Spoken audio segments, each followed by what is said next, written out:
they teach kids. I was kind of fortunate in that because I took some weird test in elementary school that sent me to these schools, but upper middle class, high school, and They just figured out you're smart. yeah, but it alienated me from my community. My class, we got bused to a school, so everybody in my apartment complex got on a bus and went to school, and then we got separated to where it was like 5 black people in this class, and when we would go to lunch, we would have to walk on different sides of the hall, and everybody from my neighborhood would just mush me coming through the hall and stuff. So things started to happen then, but how could they not see that coming? That almost seems like one of those government experiments, like a psychological Tuskegee experiment. You know what I mean? In a sense, but what happened was by the time, like my professors were like rich millionaires because they taught the subject that they did well in. Right. You know what I mean? I would say like a comedy class, except that teacher made it. Right. You know what I mean? So they write books and shit. They write their own books. They got millions. You know, they doing this because they want to. You know, they retired already. Like I think my stat teacher retired at 30. You know what I mean? 30? Yeah. He wrote his own book, and I didn't like that. Goddamn baller. Because I couldn't steal his book. You couldn't steal it? Why not? Because he wrote his own book. So we had to buy it from him, and he downloaded it somehow. Oh, that's interesting. So he sold you his own. You had to sell his books every time a class he taught. Woo, that's tricky. So I went to college my freshman year and didn't have books because in high school they provided books, and I didn't know you needed books.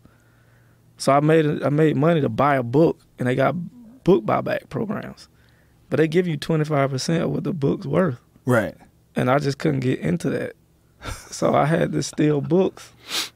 And I would sell the books at 50%. You would steal them and sell them? Yeah. And would you steal a physical copy of the book? Yeah. Where would you get them? From the bookstore.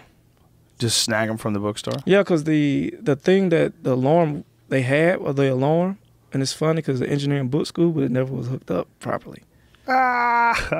So, and I was thin enough just to put it in my waistband and walk out. This is all very alleged. Never really happened. Yeah, it's never really happened. You know what I mean? This is just fiction. If I was to podcast. If I was to write a book, though, this is how it would be done.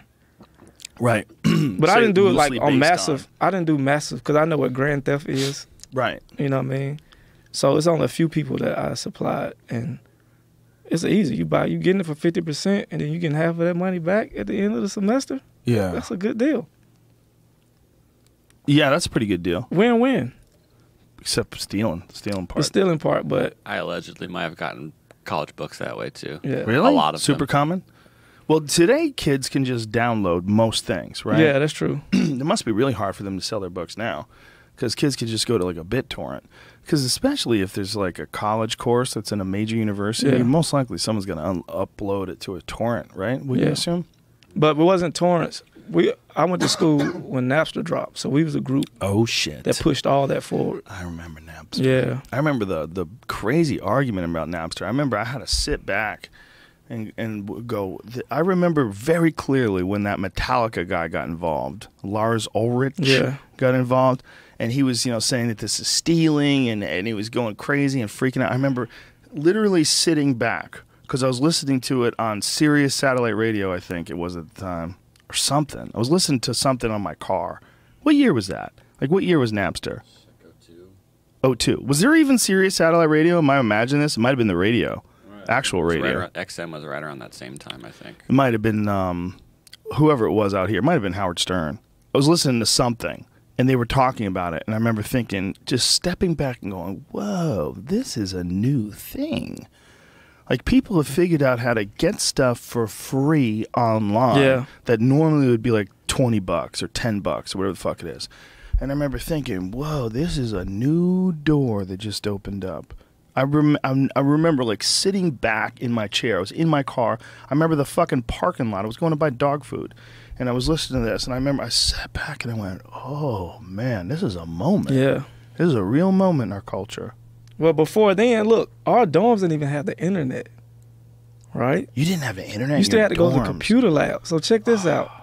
Check this out. This was the hustle. We met 2 white guys. One guy broke his foot when he was young, and his dad gave him an old computer, and he started working a little card game, and from there he learned programming. Right? And he said we can get him access to a computer lab. He can supply our rooms with internet because they was wired, but it wasn't hooked up. Oh. So he can get the numbers and if and statements and make the thing communicate with one another. Oh. So a few of us in the dorms had internet. Whoa, you and guys this hacked the dorm. This is like an episode of MASH. And this the problem with learning how to hustle in survival mode. You learn how to get stuff for free, but you don't learn how to monetize it all the time. But what we did was we started selling like CDs and stuff like that. You know what I mean? So you download stuff and then sell CDs? Because nobody had laptops or nothing like that. Oh, wow. Yeah. A friend of mine called it crazy stories. We're going to look back on this. This is like those people when the camera first got invented. Yeah. Well, yeah, we stood around for 4 hours and he painted us. And be like, what?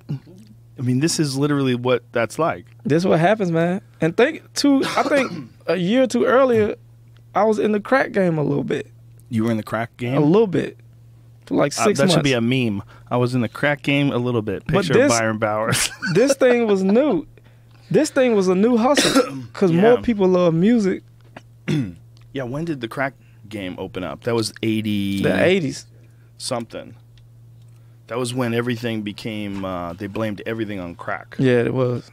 They literally blamed everything on crack. The epidemic. Like, all white people were terrified of crack. They thought that for sure. For sure. You want some of this? What's that? Brain. Yeah, I know you're looking at it. Oh, wow. So... bite the top off of it and pour it in your drink. You'll get smarter.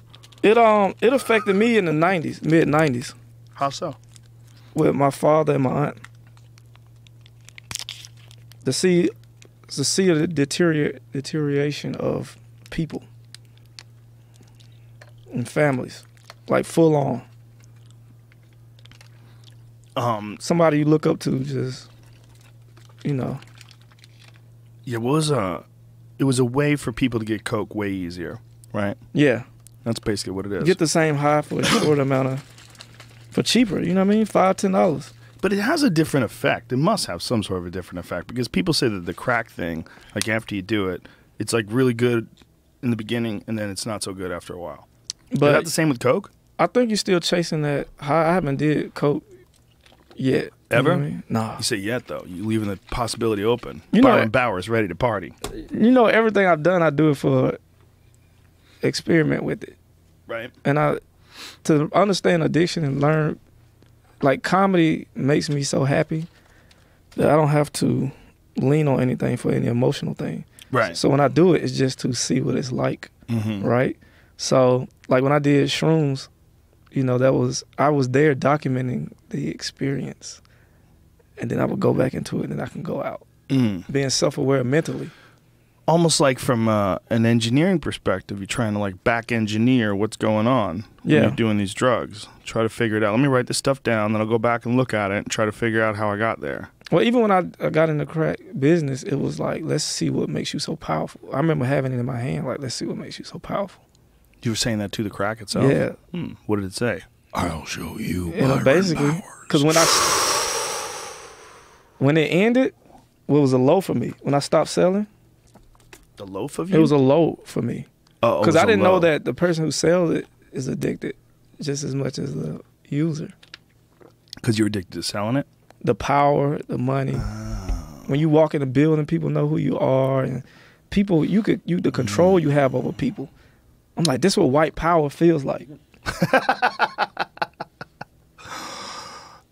It was a guy who ran into a store, got some clothes, and brought it back because he didn't have any money.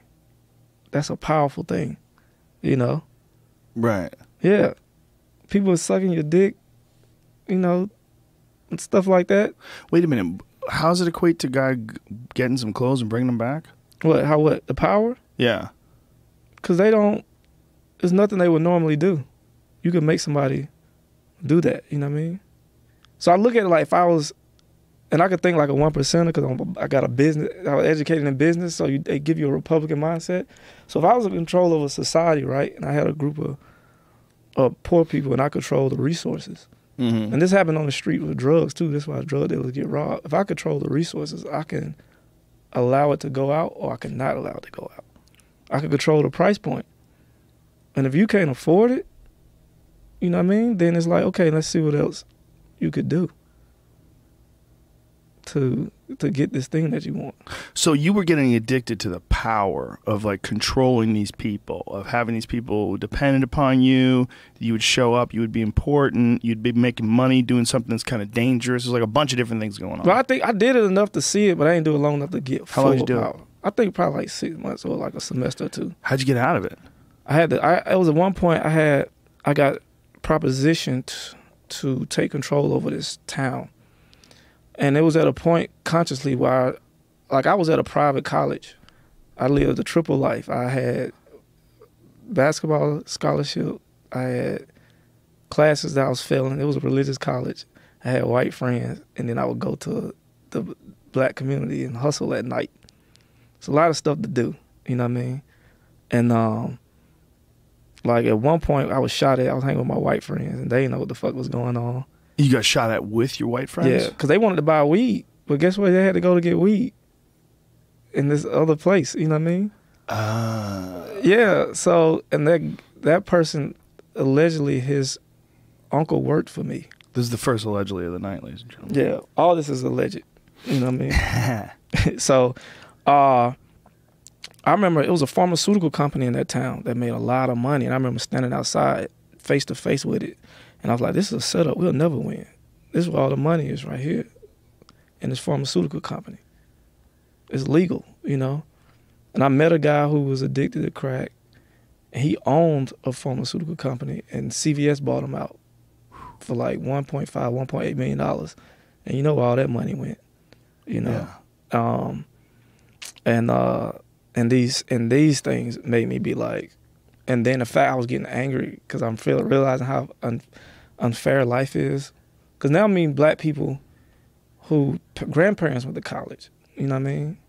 And during that time, they would do like brown paper bag tests to see if you was allowed to go to school within the black community. They would put a brown paper bag up to you, and if you was lighter than that, you know, you could go to school and stuff. What? Yeah. Who did this? This was like certain HBSUs, you know, black universities and stuff like that. I know they would do that just to get in a fraternity, you know? Really? Yeah, you can research this stuff. A brown paper bag is so white. I know, man. You telling me, look at me. You know what I mean? Wow. So the anger started to come, and then you in the streets hustling, and I don't think I had the mentality. It got to one point I knew that if I crossed the line, like if I would have harmed somebody in a very bad way, there's no coming back from that. And I don't think I was ready to make that decision. But I do know the guy, when I left, he went on to build that part of town and finished. It was just 2 of us at the time, but it became a crew of 6, and each made $13,500 a week take home. Wow. By the time they hit 5, 6, and 7 years. But by the time I linked back up with him, he was the only one left. Alive or not in jail. And, you know, religion saved him. Really? So he pulled out because of religion. The rest of them were gone? Yeah. But I just saw, the way my mind worked, I just saw stuff early. You know, I just put the pieces together early. Right. Well, that's a skill. That's a skill that a lot of people have to learn. And you learn it by watching, either you do your own fuck-ups or you watch a lot of people fuck up around you. Yeah. Like if you talk to the children of alcoholics, they rarely drink. I shouldn't say rarely. What I should say is I run into a lot of people who were the children of alcoholics who realized, like, fuck that noise. Yeah. And they realized growing up with unreliable parents, they were fucked up, and those people, you know, there's like proof positive. You don't have to actually go through the mistake to learn yourself. But once I learned, I didn't hate drug dealers no more. But until then, I did. Because one knocked my dad's eye out, and I heard he climbed the flagpole for fun because he didn't have no money. But before then, this was a guy that raised me who managed to, we lived in a small 2-bedroom apartment, to him amassing a 5-bedroom house and cars and boats because he was just that smart and good. And I seen it all disappear, you know what I mean? Mm-hmm. What I call like a king falling or something like that. Right. So I just wanted to see like the other part of that, and I would be in the crack like house asking people's parents about their how their kids feel about this, and they, no, I don't want to talk about that right now. Like I'm like, so even during that time, I'm still like gathering information and just, Well, what's most insidious about crack is that it affects poor neighborhoods in general and black neighborhoods in particular. Like that's one of the weirder drugs, because there was crack in poor white neighborhoods. Like there was an area called Lowell in Massachusetts that had a big problem. I think it was crack, or was it heroin?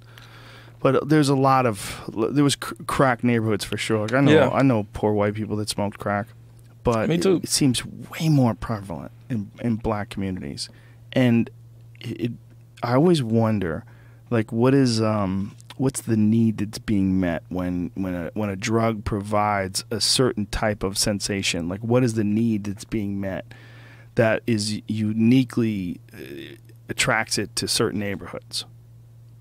I don't know that. I really don't know. I know it was cheap for certain. It wasn't cheap where we was doing it at. That's what made it so profitable. But do you think that it's because of all these pressures that you were talking about? Like you're talking about this despair. You're talking about how it just feels like you can't get out. You're stuck in this bad place with all this danger and violence, and just the constant fucking pressure of that. I think so. I look at what my aunt and dad, the type of people they are, personality-wise, very friendly, and them being in a Bible Belt where you're taught you got to behave a certain way. But they are real, like, horny people, and they like to fuck and do all this. It's true, you know what I mean? They do, you know what I mean? So just being confined, growing up with two parents, I hear my friends be like, they had pressures that I didn't have. Like, I didn't have a curfew or nothing, but I was just a good kid. I was still, they would call me a square when I was younger. I didn't partake in anything, but I would be out. I'd be like, it'll be like right there and I see it. But just instinctively, I knew better. But I see people who came up a certain way with certain values, even my friends, they had to live with that for a while. Right. Well, I had the freedom to be like, nah, I'm going to do this. You know what I mean? So you had the forethought or the foresight to see where this could all be a problem, and then you got proven correct. So you got to see all these other people fuck up doing all these things.